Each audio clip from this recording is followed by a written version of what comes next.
Bangladesh premier league বিপিএলে নিজেদের group পর্বের পঞ্চম ম্যাচেও হারের স্বাদ পেল নোয়াখালী এক্সপ্রেস। আজকের ম্যাচে ঢাকা ক্যাপিটালসের বিপক্ষে 7 উইকেটের বড় ব্যবধানে হেরে গেছে নোয়াখালী এক্সপ্রেস। ম্যাচে প্রথমে টসে হেরে ব্যাট করতে নেমে মাত্র 40 রানে 5 উইকেট হারিয়ে চাপে পড়ে নোয়াখালী এক্সপ্রেস। তবে এরপর অধিনায়ক হায়দার আলী ও মোহাম্মদ নবীর ব্যাটে ঘুরে দাঁড়ায় নোয়াখালী এক্সপ্রেস, যার ফলে নির্ধারিত 20 ওভারে 6 উইকেট হারিয়ে 133 রান করতে সক্ষম হয় নোয়াখালী এক্সপ্রেস। দলের হয়ে সর্বোচ্চ 47 রান করেন অধিনায়ক হায়দার আলী। এছাড়া মোহাম্মদ নবী অপরাজিত 42 রান ও মাঝ সাদাকাত 24 রান করেন।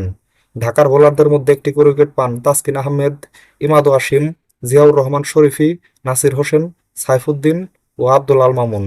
134 রানের টার্গেটে ব্যাট করতে নেমে শুরুতেই দুই ওপেনার রহমানুল্লাহ গুরবাজ ও আব্দুল আল মামুনের উইকেট হারিয়ে চাপে পড়ে ঢাকা ক্যাপিটালস। তবে এরপর নাসির হোসেনের ঝড়ো ইনিংসের সাথে ইমাদ ওয়াসিমের দায়িত্বশীল ব্যাটিংয়ে 14.1 ওভারে মাত্র 3 উইকেট হারিয়ে 134 রান করে জয়ের বন্দরে পৌঁছে যায় ঢাকা ক্যাপিটালস। দলের হয়ে সর্বোচ্চ অপরাজিত 50 বলে 90 রান করেন নাসির হোসেন। এছাড়া ইমাদ ওয়াসিম অপরাজিত 29 রান ও ইরফান শুক্কুর 12 রান করেন।